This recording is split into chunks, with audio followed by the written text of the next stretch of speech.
സാധാരണ ഈ മുഖം മറയ്ക്കാൻ ഉപയോഗിക്കുന്ന ഫർദ ഒരു സെക്കൻഡ് മുഖത്തിൽ നിന്ന് മാറിയതിന് ഇവിടെ ഒരാളുടെ ജീവൻ പോകാൻ പോകുന്നു. കേൾക്കുമ്പോൾ തന്നെ വിനോദമായിട്ട് തോന്നുന്നു അല്ലേ? സുഹൃത്തുക്കളെ, 10 മിനിറ്റ്സ് മൂവിയിലേക്ക് സ്വാഗതം. ഇന്ന് നമ്മൾ നോക്കാൻ പോകുന്നത് 2025 പുറത്തിറങ്ങിയ തെലുങ്ക് പടമായ പർദ എന്ന മൂവിയാണ്. സ്റ്റാർട്ടിങ്ങിൽ ഇവിടെ ഒരു ഉത്സവം നടക്കുന്ന പോലെയാണ് കാണിക്കുന്നത്. അവിടെ ഹീറോയിനും അവളുടെ ഫ്രണ്ടും ഒരു കമ്പ്യൂട്ടർ ജോലിസി നോക്കുന്നു. അപ്പോഴാണ് രാജേഷ് എന്നൊരുത്തൻ ഹീറോയിനുടെ കയ്യിൽ വളയെന്തോ കൊടുത്തിട്ട് പോകുന്നത്. അപ്പോൾ തന്നെ അവൾ സ്പോട്ടിൽ മെസ്സേജ് അയക്കുന്നു, കല്യാണം കഴിയുന്നവരെ നമ്മുടെ മുഖം തമ്മിൽ കാണാൻ പാടില്ല എന്ന്. ഹീറോയിനുടെ അച്ഛനും അവിടെയുണ്ട്. ഫർദ വിൽക്കുന്ന ആളാണ്. ആ ഗ്രാമത്തിലുള്ള എല്ലാ സ്ത്രീകളും മുഖം മറച്ചിട്ടാണ് നിൽക്കുന്നത്. സ്ത്രീകൾ മാത്രമല്ല, അവർ വഴിപെടുന്ന ജോലമ്മ എന്ന ദേവിയും മുഖത്ത് ഫർദയിട്ട പോലെയാണ് കാണിക്കുന്നത്. ഇതിന്റെയൊക്കെ കാരണം എന്താണെന്ന് വെച്ചാൽ, വർഷങ്ങൾക്ക് മുമ്പ് ജ്വാലമ്മ എന്ന അതിസാഹസികമായ ഒരു സ്ത്രീ ഉണ്ടായിരുന്നു. അവർ തന്റെ ശിഷ്യന്മാർക്ക് അമ്പെയ്യാൻ പരിശീലനം കൊടുക്കുകയായിരുന്നു. അപ്പോൾ അതിലൊരാളെ പാമ്പ് കൊത്തി. ജ്വാലമ്മ അപ്പോൾ ഗർഭിണിയായിരുന്നു. അതൊന്നും നോക്കാതെ തന്റെ ശിഷ്യനെ കുതിരപ്പുറത്ത് കയറ്റി വൈദ്യരുടെ അടുത്ത് എത്തിച്ചു. ശേഷം അതുവഴി വന്ന 4 പേര്, ഗർഭിണിയായി നിങ്ങൾ കുതിരപ്പുറത്ത് പോണ്ട, ഞങ്ങൾ കൊണ്ടാക്കാം എന്ന് പറഞ്ഞ് അതിൽ കയറി പോണു. പക്ഷേ പോകുന്ന വഴിക്ക് ആ 4 പേരും ജ്വാലമ്മയെ പീഡിപ്പിക്കാൻ തുടങ്ങി. ജ്വാലമ്മ കഴിവതും പോരാടി. പക്ഷേ ആ 4 പേരും ജ്വാലമ്മയെ കത്തിച്ചു. പക്ഷേ ജ്വാലമ്മ വെറുതെ വിട്ടില്ല. തന്റെ കൂടെ തന്നെ ആ 4 പേരെയും കത്തിച്ചു കളഞ്ഞു.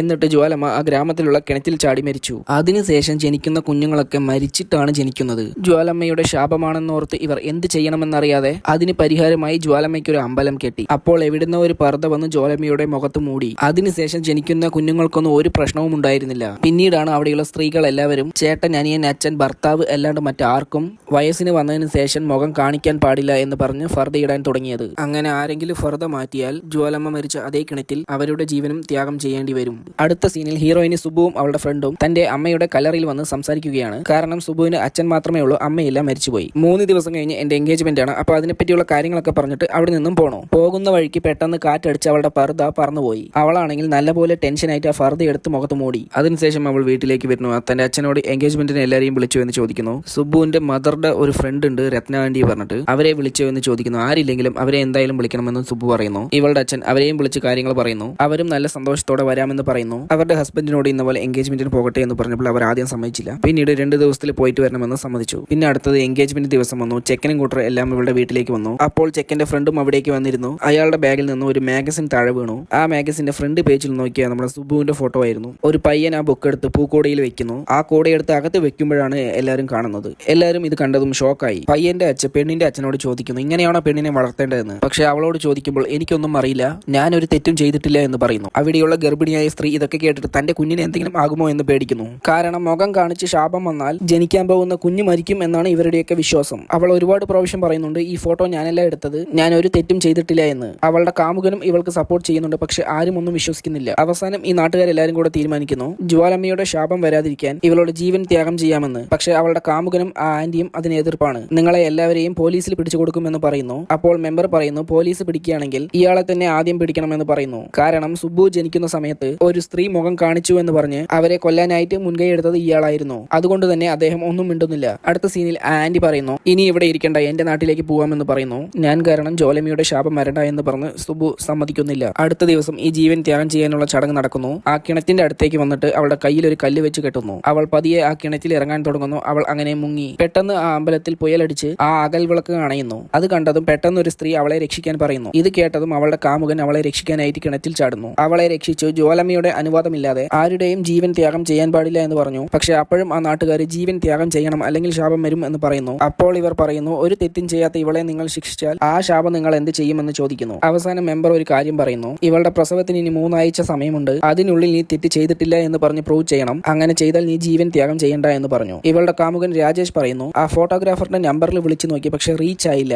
അയാൾ എവിടെയോ ധർമ്മസ്ഥല എന്ന സ്ഥലത്താണ് ഉള്ളത്, ഞാൻ അവളുടെ കൂടെ പോവാം എന്ന് പറയുന്നു. പക്ഷെ ആ മെമ്പർ, ഈ നാട്ടുകാരായ ആരും അവളെ സഹായിക്കാൻ പാടില്ല എന്ന് പറഞ്ഞു. ഈ ആന്റി, ഞാൻ ഈ നാട്ടുകാരിയല്ലോ, അതുകൊണ്ട് ഞാൻ ഇവളുടെ കൂടെ പോവാം എന്ന് പറഞ്ഞു. അങ്ങനെ അവൾ ആദ്യമായിട്ട് സ്വന്തം നാട് വിട്ട് പുറത്തേക്ക് പോവുകയാണ്. പോകുമ്പോൾ ആ ആന്റിയുടെ ഭർത്താവ് വിളിച്ച് നീ എത്തിയോ എന്ന് ചോദിക്കുന്നു. പക്ഷെ ഭർത്താവിനോട് സത്യം പറയാതെ, എന്റെ ഒരു ബന്ധുവിന് സുഖമില്ല, അവർക്ക് ആരുമില്ല, അതുകൊണ്ട് ഞാൻ ഒരു 2 ദിവസം കഴിഞ്ഞ് വരാമെന്ന് പെർമിഷൻ ചോദിക്കുന്നു. സുബു ആണെങ്കിൽ നല്ല വിഷമത്തിലായിരുന്നു. ആന്റി പറയുന്നു, ഒന്നും വിഷമിക്കേണ്ട, എന്റെ ഒരു ഫ്രണ്ടിന്റെ മകളാണ് കൂടെ വരുന്നത്, അവൾ നമ്മളെ ധർമ്മസ്ഥല എന്ന സ്ഥലത്തേക്ക് കൂട്ടിയിട്ട് പോകും. അങ്ങനെ അമി എന്ന ഇവളുടെ സീന് കാണിക്കുന്നു. ഇവരൊരു സിവിൽ എഞ്ചിനീയർ ആണ്. ഇവളുടെ അമ്മ വിളിച്ചിട്ട് അവർക്കൊന്ന് ഹെൽപ്പ് ചെയ്യണം, അവരുടെ കൂടെ ഒന്ന് പോകണം എന്ന് പറയുന്നു. പക്ഷേ ഇവളാണെങ്കിൽ പറ്റില്ല എന്ന് പറയുന്നു. കാരണം ഇവൾ ഈ കമ്പനിയിൽ പ്രോജക്ട് ലീഡർ ആവാൻ ഒരുപാട് കഷ്ടപ്പെടുന്നുണ്ട്. പക്ഷെ കുറച്ച് കഴിഞ്ഞിട്ട് പ്രോജക്ട് ലീഡർ ആയിട്ട് അക്ഷത് എന്ന ഒരാളെയാണ് തിരഞ്ഞെടുത്തത്. ഇത് കണ്ടതും അവൾ ദേഷ്യത്തോടെ ചോദിക്കാൻ പോയി. പക്ഷേ മാനേജർ പറഞ്ഞത് ഇങ്ങനെയായിരുന്നു, ക്ലയൻസിന് ഒരു ഗേൾ ഹെഡായിട്ട് നിൽക്കുന്നതിൽ താല്പര്യമില്ല എന്ന്. അവൾ ദേഷ്യത്തോടെ പുറത്തുപോയി അവളുടെ അമ്മയ്ക്ക് വിളിച്ചു, ഞാൻ അവരുടെ കൂടെ പോയിക്കോളാം എന്ന് പറഞ്ഞു. അങ്ങനെ അമി ഡൽഹി റെയിൽവേ സ്റ്റേഷനിൽ നിന്നും അവരെയും പിക്ക് ചെയ്തിട്ട് പോയി. പോകുന്ന വഴിക്ക് ചെറുതായിട്ടൊന്ന് ഷോപ്പിംഗ് ചെയ്യാമെന്ന് പറഞ്ഞ് ഇറങ്ങിയതാണ്. അപ്പോൾ അവർ ഷോപ്പിംഗ് ചെയ്യുമ്പോൾ ഇവൾ ചെറുതായിട്ട് കഴിഞ്ഞിട്ടൊന്ന് വഴിമാറി വന്നു. വഴിമാറിയിട്ട് അവരെ തേടുകയായിരുന്നു. അപ്പോഴാണ് അവൾ അവളുടെ വലിയൊരു പോസ്റ്റർ കാണുന്നത്. അവൾ അത് കണ്ട് പേടിച്ചിട്ട് എങ്ങോട്ടോ പോയി. അവളുടെ ആന്റി അവളെ കണ്ടുപിടിച്ച് ശരി നമുക്ക് പോവാമെന്ന് പറഞ്ഞു പോണു. അങ്ങനെ അവർ ആ ധർമ്മസ്ഥല എന്ന സ്ഥലത്തേക്ക് പോവുകയാണ്. അപ്പോൾ അമി അവളുടെ കാര്യങ്ങളൊക്കെ അറിഞ്ഞ് ഓരോന്ന് ചോദിച്ച് കളിയാക്കുകയാണ്. പക്ഷെ സുബുവിന് അത് ഒട്ടും ഇഷ്ടപ്പെട്ടില്ല. അങ്ങനെ അവർ ഒരു റൂമിലേക്ക് വരുന്നു. സുബു ഈ റൂം കണ്ട് ഭ്രമിച്ചു പോയി. എന്തിനാ ഇത്ര വലിയ റൂം എടുത്തെന്ന് അമിയോട് ചോദിക്കാൻ പോയപ്പോൾ അവൾ കഥ കടയ്ക്കാതെ ബാത്ത് ടബിൽ കുളിക്കുകയായിരുന്നു. ഇത്രയും വലിയ റൂമിന്റെ പൈസയൊന്നും എനിക്ക് തരാൻ പറ്റില്ല എന്ന് അവൾ പറയുന്നു. സുബു അവളുടെ ആന്റിയോട് പറയുന്നു നമുക്കിനി ഇവിടെ നിന്ന് പോകാം, ഇവളുടെ സഹായം ഇനി വേണ്ട എന്ന്. ആന്റിയും നീ കുറച്ച് ക്ഷമിക്ക്, ഈ രാത്രി നമ്മൾ എവിടെ പോകുമെന്നാണ് ചോദിക്കുന്നത്. അങ്ങനെ ഇവർ രാത്രി ഉറങ്ങുകയായിരുന്നു. അപ്പോൾ അമി പുറത്തുനിന്ന് നോക്കുമ്പോൾ സുബു കരയുന്നതാണ് കാണുന്നത്. സുബു പറയുന്നു നിനക്കിത് വെറും കളിത്തമാശയായിരിക്കും, പക്ഷേ ഇതെനിക്ക് എന്റെ ജീവിതമാണെന്ന്. എനിക്ക് വേണ്ടിയാണ് അവിടെ എല്ലാവരും വെയിറ്റ് ചെയ്യുന്നത്. എനിക്ക് എങ്ങനെയെങ്കിലും ആ ഫോട്ടോഗ്രാഫറെ കണ്ടുപിടിക്കണമെന്ന്. അപ്പോൾ അമി സോറി ചോദിക്കുന്നു, ഇനി കളിയാക്കില്ല എന്ന് പറഞ്ഞിട്ട്. നാളെ എന്തായാലും നമുക്ക് ആ ഫോട്ടോഗ്രാഫറെ കണ്ടുപിടിക്കാമെന്ന് പറഞ്ഞു. പിറ്റേ ദിവസം അവരങ്ങോട്ട് പോകുമ്പോൾ എന്തോ ഒരു ബ്ലോക്ക് ആയിരുന്നു. എന്താണെന്ന് അന്വേഷിച്ചപ്പോൾ അവിടെ മണ്ണിടിച്ചിലുണ്ടായി, അതുകൊണ്ടാണ് വെയിറ്റ് ചെയ്യുന്നു എന്ന് പറഞ്ഞു. അപ്പോൾ സുബു വെറുതെ ഒന്ന് ആ ഫോട്ടോഗ്രാഫർക്ക് വിളിച്ചു നോക്കി. പെട്ടെന്ന് അയാൾ ഫോൺ എടുത്തു. അപ്പോൾ തന്നെ അമിയെ ഇങ്ങോട്ട് വരാൻ പറഞ്ഞു. അമിയെ ഫോൺ സംസാരിക്കുമ്പോൾ ഫോൺ കട്ടായി. തിരിച്ചു വിളിച്ചപ്പോൾ റീച്ചും ആയില്ല. അപ്പോൾ അവിടെയുള്ള ഒരാളോട് ചോദിച്ചപ്പോൾ ഇത് ശരിയാകാൻ ഇനി 2 ദിവസം എടുക്കുമെന്ന് പറഞ്ഞു. അപ്പോൾ അവിടെയുള്ള 2 പേർ ഞങ്ങളിവിടെ അടുത്തുള്ള ഒരു ഗ്രാമത്തിൽ ക്യാമ്പ് ഇടുന്നുണ്ട്, നിങ്ങൾ ജോയിൻ ചെയ്യുന്നോ എന്ന് ചോദിച്ചു. അവരും ശരി പോവാമെന്ന് പറഞ്ഞു പോയി. അങ്ങനെ ഈ ഗ്രാമത്തിലെ സീൻ കാണിക്കുന്നു. അവളുടെ അച്ഛൻ മോളെ ഓർത്ത് നല്ല വിഷമത്തിലായിരുന്നു. അതുപോലെ തന്നെ അവളുടെ കാമുകൻ രാജേഷും നല്ല വിഷമത്തിലായിരുന്നു. പെട്ടെന്നൊരു ദിവസം രാജേഷിന്റെ അച്ഛൻ അവനോട് അവളെ ഒഴിവാക്കിയിട്ട് വേറെ കല്യാണം കഴിക്കാൻ നിർബന്ധിക്കുന്നു. പക്ഷേ രാജേഷ് അതിന് സമ്മതിക്കുന്നില്ല. അവൾ തെറ്റ് ചെയ്തില്ല എന്ന് പ്രൂഫ് ചെയ്യട്ടെ എന്ന് പറഞ്ഞു. പക്ഷേ രാജേഷിന്റെ അച്ഛൻ പറഞ്ഞു എന്നാലും അവളുടെ മുഖം എല്ലാവരും കണ്ടല്ലോ, ഇനി എങ്ങനെയാ അവളെ കല്യാണം കഴിക്കുക എന്ന് പറയുന്നു. രാജേഷ് ആണെങ്കിലും അതോർത്ത് ടെൻഷനിലിരിക്കുകയാണ്. പിന്നീട് ഇവർ ഈ സ്ഥലങ്ങളൊക്കെ ആസ്വദിച്ച് നോക്കിക്കൊണ്ടിരിക്കുന്നു. രാത്രി ക്യാമ്പ് ഫയറിലൊക്കെ പങ്കെടുത്ത് ഓരോ കഥകൾ കേട്ടുകൊണ്ടിരിക്കുന്നു. അപ്പോഴാണ് രാജേഷ് ഇങ്ങനെ റെയിൽവേ സ്റ്റേഷനിൽ വന്ന് നോക്കുകയാണ്. അപ്പോൾ ഇവളുടെ ഫോട്ടോയുള്ള ആ ബുക്കൊക്കെ അവൻ കണ്ടപ്പോൾ അവൻ ഒട്ടും സഹിക്കാൻ പറ്റിയില്ല. പിന്നീട് ഇവർ ഫോട്ടോ എടുക്കാനായിട്ട് പാലത്തിൽ കൂടെ നടന്നു പോകുന്നു. സുബുവിനോട് നീ വരുന്നോ എന്ന് ചോദിച്ചപ്പോൾ ഞാൻ ഇവിടെ നിന്നോളാം, നിങ്ങൾ പോയിട്ട് വരൂ എന്ന് പറയുന്നു. അപ്പോൾ സുബുവിന്റെ കൂട്ടുകാരി ഒരു വോയിസ് മെസ്സേജ് അയച്ചിരുന്നു. നീ എവിടെയാണ്, രാജേഷ് നിന്നെ വിളിച്ചിരുന്നു, വിളിച്ചില്ലെങ്കിൽ രാജേഷിനെ ഒന്ന് പെട്ടെന്ന് വിളിക്കുക എന്ന് പറഞ്ഞു. രാജേഷിനെ വിളിക്കാനായിട്ട് നോക്കുമ്പോൾ അവിടെ സിഗ്നൽ കിട്ടുന്നില്ല. അപ്പോൾ ഇവൾ മെല്ലെ മെല്ലെ നടക്കുകയായിരുന്നു സിഗ്നൽ കിട്ടാൻ വേണ്ടിയിട്ട്. അവൾ ഒരു ഫോറസ്റ്റിന്റെ അടുത്തേക്ക് വന്നപ്പോഴാണ് സിഗ്നൽ കിട്ടിയത്. അപ്പോൾ തന്നെ അവൾ രാജേഷിനെ വിളിച്ചു. രാജേഷ് ഫോൺ എടുക്കുന്നില്ല, അവൻ കല്യാണ കോലത്തിലായിരുന്നു. അവന്റെ അച്ഛൻ ആ ഫോൺ വാങ്ങി അറ്റൻഡ് ചെയ്തിട്ട് ചെക്കന്റെയും പെണ്ണിന്റെയും പേര് ഒന്നുകൂടി പറയാൻ പറഞ്ഞു. അത് കേട്ടതും അവൾ ഷോക്കായി ഒരേ കരച്ചിലായിരുന്നു. അപ്പോൾ അവിടെ ഒരു 4 കുടിയന്മാരുണ്ടായിരുന്നു. അവർ ഇവളെ കടത്തിക്കൊണ്ടുപോകാൻ ശ്രമിക്കുന്നു. ഇവരും സുബു എവിടെ എന്ന് തേടുകയാണ്. സുബുവിനെ ഒരു ലോറിയിൽ കയറ്റി കൊണ്ടുപോകുന്നത് അവർ കണ്ടു. അവിടെ വന്ന ബൈക്കുകാരോടും പറഞ്ഞു അവരെ പിടിക്കാനായിട്ട് പോകുന്നു. കുറെ പോയിട്ട് ആ ബൈക്കുകാരെ കണ്ടതും അവന്മാർ ഇവളെ റോഡിലേക്ക് തള്ളിയിട്ടു. സുബു അവരോട് പറയുന്നു അവരെന്നെ ബലാത്സംഗം ചെയ്യാൻ ശ്രമിച്ചു, എന്തുകൊണ്ട് ഈ ഫർദയോ ജ്വാലമയോ എന്നെ രക്ഷിച്ചില്ല.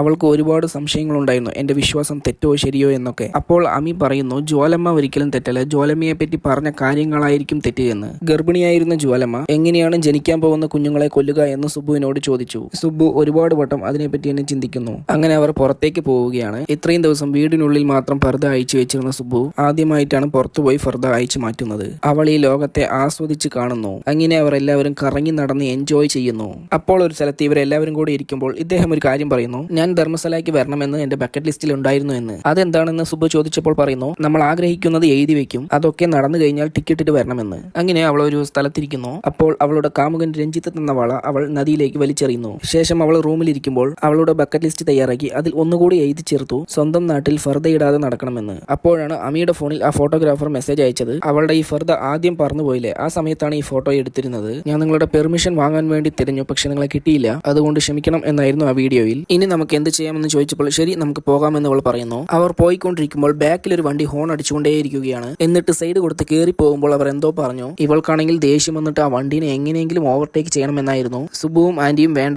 എന്ന് പറയുന്നു. എന്നിട്ടും അവൾ കേൾക്കാതെ പോയിക്കൊണ്ടിരിക്കുകയാണ്. ഓവർടേക്ക് ചെയ്ത് വണ്ടി ഡ്രിഫ്റ്റ് ചെയ്ത് നിർത്തി. അപ്പോൾ ആന്റിക്ക് എന്തോ ഒന്ന് സംഭവിച്ചു, ലൈറ്റ് മയക്കം വരുന്ന പോലെ. അപ്പോൾ അവിടെ വന്നിരുന്ന ഒരു ആർമി ഓഫീസർ അവരെ സഹായിച്ചു. കുറച്ചു നേരത്തേക്ക് എന്റെ വീട്ടിൽ റെസ്റ്റ് എടുക്കാമെന്ന് പറഞ്ഞു കൂട്ടിയിട്ട് പോയി. ശേഷം അവൾ സോറി പറഞ്ഞു. ആന്റി ഓക്കെ പറഞ്ഞു, പക്ഷേ സുബു ദേഷ്യത്തിൽ എന്തൊക്കെയോ പറഞ്ഞു. ഇതൊക്കെ കേട്ടപ്പോൾ അവൾ പുറത്തുപോയി. സുബുവും പിന്നാലെ തന്നെ പോയി എന്താ നിന്റെ പ്രശ്നം എന്നൊക്കെ ചോദിച്ചു. അവൾ കരഞ്ഞുകൊണ്ട് അവളുടെ ഓഫീസിൽ നടന്ന കാര്യങ്ങളൊക്കെ പറഞ്ഞു. അതുകൊണ്ട് ഇങ്ങനെയെങ്കിലും ഒരു ആണിനെ തോൽപ്പിക്കണം എന്നൊക്കെ പറഞ്ഞു. അടുത്ത സീനിൽ പെട്ടെന്ന് ഈ പെണ്ണിന് പ്രസവ വേദന വരുന്നു. നാട്ടുകാരെല്ലാവരും അവരുടെ വീട്ടിലേക്ക് വന്നു. ജ്വാലമ്മയുടെ ശാപം വീണ്ടും വന്നു എന്നാണ് പറയുന്നത്. സുബുവിന്റെ അച്ഛനോട് നിന്റെ മോൾക്ക് ഇപ്പൊ തന്നെ ഫോൺ ചെയ്യുമെന്ന് പറയുന്നു. സുബുവിനെ വിളിച്ച് ഇയാൾ സംസാരിക്കുന്നു. ഇനി നീ ഒന്നും പ്രൂവ് ചെയ്തിട്ട് കാര്യമില്ല, എത്രയും പെട്ടെന്ന് നീ ഇവിടെ വന്ന് ജീവൻ ത്യാഗം ചെയ്യണം, അല്ലെങ്കിൽ നിന്റെ അച്ഛനെ കൊല്ലുമെന്ന് പറയുന്നു. അവൾക്ക് എന്ത് ചെയ്യണമെന്ന് അറിഞ്ഞില്ല. അപ്പോഴാണ് ടേബിളിൽ അവളുടെ ആ ബുക്ക് ഉണ്ടായിരുന്നത്. അപ്പോഴാണ് അവൾ ആദ്യമായിട്ട് ആ ബുക്ക് എടുത്ത് നോക്കുന്നത്. അതിലെല്ലാം സക്സസ് ആയ വുമൻസിന്റെ സ്റ്റോറികളായിരുന്നു. അതിനുശേഷം അവർ 3 പേരും ആ ഗ്രാമത്തിലേക്ക് പോയി. ഈ സമ്പ്രദായങ്ങളൊക്കെ സത്യമാണെന്ന് പ്രൂവ് ചെയ്യാൻ ഞാൻ ഇവിടെ ഫർദയില്ലാതെ ഇറങ്ങണം എന്നാണ് ഒരേ വഴി. പക്ഷേ ഇവർക്ക് 2 പേർക്കും നല്ല പേടിയായിരുന്നു. അങ്ങനെ അവൾ ഫർദയിടാതെ നടക്കാൻ തുടങ്ങി. എല്ലാവരും ആശ്ചര്യത്തോടെ നോക്കുകയായിരുന്നു. ഈ സ്ത്രീ ആണെങ്കിൽ പ്രസവ വേദന കൊണ്ട് പിടയുകയായിരുന്നു. ഒടുവിൽ ആ സ്ത്രീ മയക്കമായി. കുറെ നേരം വിളിച്ചിട്ടും എണിക്കുന്നില്ല. അപ്പോൾ അവർ ജ്വാലമ്മയുടെ ശാപം വന്നു എന്ന് പറയുന്നു. സുബ്ബു പർദ്ദയിടാതെ നടന്നു വരികയാണെന്ന് ഈ പയ്യൻ വന്ന് പറയുന്നു. എല്ലാവരും ദേഷ്യത്തിൽ അങ്ങോട്ട് പോവുകയാണ്. ഇവരുടെ ഹസ്ബൻഡും ദേഷ്യത്തിൽ ഒരു ചെങ്കലെടുത്ത് സുബ്ബുവിനെ അടിക്കാൻ വേണ്ടി പോകുന്നു. എല്ലാവരും അവളെ ആശ്ചര്യത്തോടെ നോക്കി. ആ ഗർഭിണി പെട്ടെന്ന് കണ്ണു തുറന്നു. സുബ്ബുവിന്റെ അച്ഛൻ അവളെ അടിച്ചിട്ട് ഫർദ ഇട്ട് കൊടുക്കുന്നു. പക്ഷെ അവൾ ആ ഫർദ എടുത്തു മാറ്റുന്നു. അവരുടെ ഹസ്ബൻഡ് ഇവളെ അടിക്കാനായിട്ട് വരുമ്പോൾ ഒരു പെൺകുട്ടി കുഞ്ഞ് ജനിച്ചു എന്ന് പറയുന്നു. ഇത് കേട്ടതും എല്ലാവരും ഷോക്കായി. സുബ്ബുവിന് നല്ല സന്തോഷമായിരുന്നു. അങ്ങനെ അവൾ ആ ജ്വാലമ്മയുടെ അമ്പലത്തിലേക്ക് പോകുന്നു. ജ്വാലമ്മയുടെ ഫർദയ്ക്ക് തീ വെച്ച് ജ്വാലമ്മയുടെ ഫർദയും എടുത്തു മാറ്റുന്നു. അത് കണ്ടതും അവിടെയുള്ള എല്ലാ സ്ത്രീകളും ഫർദ എടുത്തു മാറ്റാൻ തുടങ്ങുന്നു. ചെറിയൊരു ഫ്ലാഷ് ബാക്ക്. അവൾ ആ ഫോട്ടോഗ്രാഫറെ കണ്ടിരുന്നു. ഒരു ദിവസം ഞങ്ങളുടെ ഗ്രാമത്തിൽ എല്ലാ പെണ്ണുങ്ങളും ഫർദ ഇടാതെ നടക്കും. അപ്പോൾ നിങ്ങളിത് പബ്ലിഷ് ചെയ്യണമെന്ന് പറഞ്ഞൊരു ഫോട്ടോ എടുക്കുന്നു. എന്റെ കഥ ഒരു ഫോട്ടോയിൽ തീർന്നുപോയി എന്നിരിക്കാൻ പാടില്ല. അതായിരുന്നു തുടക്കമെന്ന് എല്ലാവരും അറിയണം. ഈ മൂവി ഇതോടെ അവസാനിക്കുന്നു. ഈ മൂവി ഇഷ്ടപ്പെട്ടാൽ നിങ്ങൾ തീർച്ചയായിട്ടും സപ്പോർട്ട് ചെയ്യണം.